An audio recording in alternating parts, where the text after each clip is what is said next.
आपके पूर्वज न कल कायर थे न आज कायर हैं।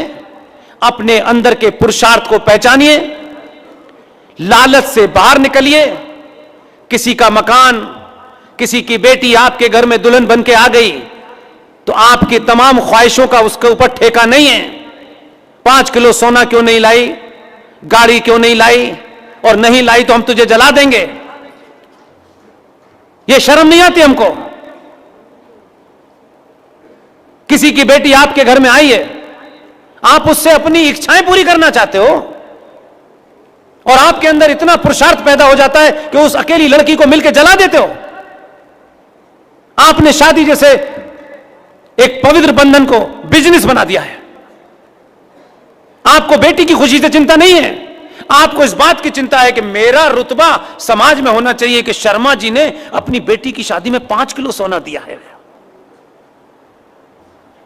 आपकी बेटी 5 किलो सोने को खाएगी? आपने अपनी बेटियों के शादी को तमाशा बनाया हुआ है। आप विज्ञापन देते हैं अखबारों में, लंबाई, चौड़ाई, मोटाई, पतली, नाक। शर्म नहीं आती? सनातनी बेटियों का आप पैमाना बताते हैं मार्केट में। क्यों आपको वर्ज चाहिए? बेटी से पूछिए उसकी खुशी, वो किसके साथ शादी में खुश रहेगी, वो करोड़पति है या वो चपरासी है, ये महत्व नहीं है। पैसे से खरीदा हुआ दामाद परमानेंट नहीं होता। आप एक समस्या नहीं, आप हजारों समस्याएं आपने पाल रखी हैं। बेटी की शादी एक समस्या बना के रखी हुई है आपने। लड़का नहीं मिल रहा, इस गोत्र का नहीं मिल रहा, उस गोत्र का नहीं मिल रहा, फलाना नहीं मिल रहा, आखिर में पंचर वाले के साथ चली गई वो। सारा दरा रह गया आपका। सच्चाई का सामना कीजिए। मंदिरों में सिर्फ इसलिए मत जाइए कि बेटा पास हो जाए, बेटी की शादी हो जाए। जब भी जाते हैं तो सिर्फ सौदे ही करने जाते हैं भगवान से। कौन सी आस्था के लिए जाते हैं? कोई आस्था नहीं आपकी।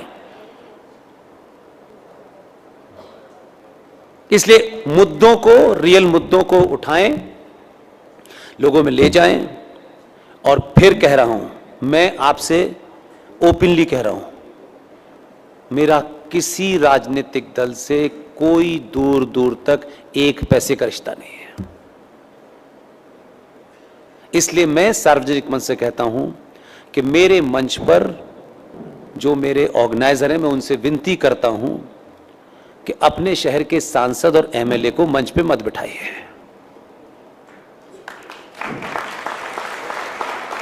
क्योंकि मैं उसका भविष्य खराब करने नहीं आया हूं। उसे बैठना है, वो नीचे बैठ जाए। कि इस युद्ध में मैं हर उस आदमी को, किसी को नहीं बख्शने वाला जिसने सनातन को यहां तक पहुंचाया है। इसलिए आपके चुनाव में वोट किसी को दे, मुझे कोई इंटरेस्ट नहीं है। I am not interested at all. आप मुद्दा बनाइए, जो मांगने आए उससे स्टाम्प पे लिखवाइए और चौराहे चौराहे उसको बताइए कि ये एमएलए हमसे वोट मांगने आया है, ये इस पार्टी का है, उस पार्टी का है, हमें नहीं पता। जो सनातनी हिंदू है, किसी पार्टी का हो, उसको एक्सपोज कीजिए, चिल्ला चिल्ला के कहिए। आने के बाद प्लेसेस ऑफ वर्शिप एक्ट जो पूरे देश में लागू है, लेकिन संविधान की धारा 252 ब्रैकेट में 252 ब्रैकेट में 2, ये धारा राज्य सरकारों को एक ताकत देती है। पता है क्या ताकत देती है?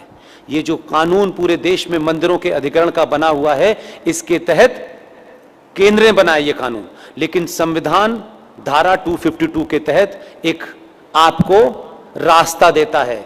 इस वक्त किसकी सरकार है यहां? किस पार्टी की सरकार है?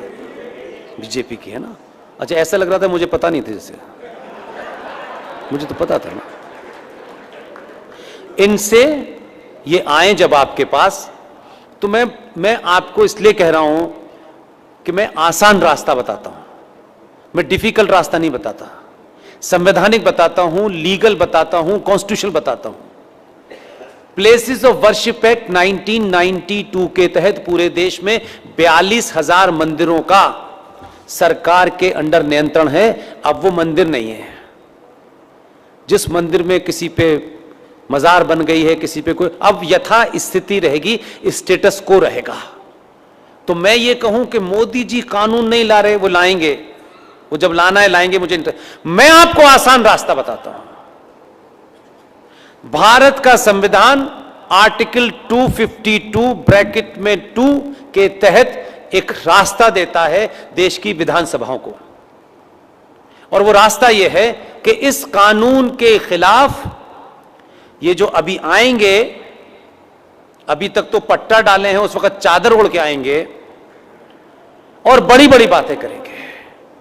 अभी भी समय है, आज इस घटना के बताने के बाद से इसे इतना डिस्कस कीजिए कि कम से कम जो हिंदूवादी हैं, जो सनातनी हैं, जो सुबह से लेकर शाम तक हर मुद्दे को हिंदू मुसलमान की एजेंडे में कन्वर्ट होता है, फिर बताते हैं कि हम तो आपके ठेकेदार हैं और हम ये नहीं कर पा रहे, वो उन्हीं से ये सवाल रखिए कि धारा सेक्शन 252 ब्रैकेट में 2 कॉन्स्टिट्यूशन की एक धारा है, ये धारा ये कहती है कि अगर ऐसा कोई कानून केंद्र ने पास कर दिया है तो राज्य सरकारें अपने यहां इसको अपने राज्य से निरस्त करने के लिए, हटाने के लिए 252 ब्रैकेट में 2 के तहत एक प्रस्ताव लाएं और उस प्रस्ताव को पूरे बहुमत से पास करके दिल्ली भेज दें। मेरी बात फिर सुनिएगा, वर्तमान विधानसभा में अभी आपका बहुमत है जैसा आप मानते हैं, इनसे कहिए कि नेतागिरी बंद करो, एक विशेष सेशन बुलाओ और उस प्रस्ताव को रखो कि प्लेसेस ऑफ वर्शिप एक्ट को कर्नाटक की भूमि से निरस्त किया जाए। लीगल सेक्शन भी मैंने बता दिया, आपको तरीका भी मैंने बता दिया, और यह प्रस्ताव जैसे ही पास होगा इस प्रस्ताव की एक कॉपी राष्ट्रपति भवन जाएगी। राष्ट्रपति भवन में जैसे ही उस प्रस्ताव पे साइन होंगे, प्लेसेस ऑफ वर्शिप एक्ट के तहत 5 या 6 हजार मंदिर जो कर्नाटक की धरती पे है उस पे से आपका रास्ता साफ हो जाएगा। इससे आसान कोई तरीका हो सकता है? ये कल करेंगे, ये लंबी लंबी बातें करेंगे आगे नहीं, अभी हम पूर्ण बहुमत ब्रह्मांड में हमारा जब हो जाएगा तब करेंगे। इनकी टेस्ट अभी पता चल जाएगा। बंगलौर के गणमान्य लोगों, एक बार करके देखो, पूरी दुनिया और पूरे देश में मिसाल बनेगी। हर राज्य में यह शुरू हो जाएगा। गुजरात में बोल के आया हूं, यह ताकत संविधान में, कोई इलीगल नहीं है कि आप बैठ गए सुबह से लेकर शाम तक बिरयानी खा रहे हैं, बस आपके पास काम है, लेकिन इसके लिए हर संडे कोई रखें विधानसभा में। इस राज्य के जितने भी एमएलए हैं जो ये भरोसा दिलाते हैं कि हम आपके हैं, हम हिंदू हैं, उनके हिंदुत्व का लिटमस टेस्ट कर लीजिए। अभी समय है, जब तक भंग नहीं होती विधानसभा तब तक ये प्रस्ताव पारित भी कर दें। दिल्ली में दोनों आपके अपने, कहीं कोई चक्कर नहीं है। वो जो आई हैं वो यूं ही बस साइन कर देंगे। इसमें साइन होते ही पूरे इस कर्नाटक के सनातनी हिंदू उन मंदिरों का प्राइवेटली दौरा करें, किसी ठेकेदार को न दे दें, क्योंकि इसमें भी दुकानदार बहुत बैठे हुए हैं, और कहें कि उन जो पुरातत्व विभाग के मंदिर हैं, जिनका आर्किटेक्चर ऐसा है, जो सब शक्तिपीठ हैं, उन मंदिरों का रखरखाव करें। और वहां आज के युवा को, लैपटॉप वाले किसी युवा को कहें कि तुम्हें आज से इस मंदिर की, इस साइंस को दुनिया को बताना है। करोड़ों रुपए के चढ़ावे में से 1 लाख रुपए उसकी तनख्वाह कर दें, सब ठीक हो जाएगा। मेरे पास लव लेटर आया है कि 5 मिनट की मोहलत दी जाती है आपको, लेकिन मैं आपसे एक बात चाहता हूं। देखिए, मेरा बार बार दौरा आना नहीं होगा, मेरे कई सारे कमिटमेंट हैं मार्च तक। आपके मन में कोई भी बेटा बेटी, मां बहन भाई, कोई भी हो, मैं जो कुछ भी बोलता हूं, जो कुछ भी आपने सुना, जो कुछ आप सुन रहे हैं,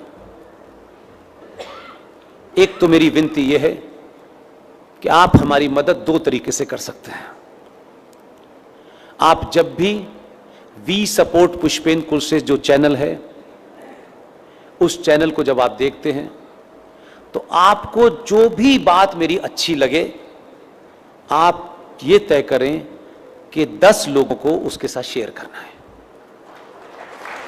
सिर्फ 10 लोगों के साथ। सिर्फ शेयर कर दें, जो भी स्पीच आपको मेरी ठीक लगती हो, जिसमें आपका कोई एजेंडा आपके इंटरेस्ट का हो, उसे शेयर कर दें।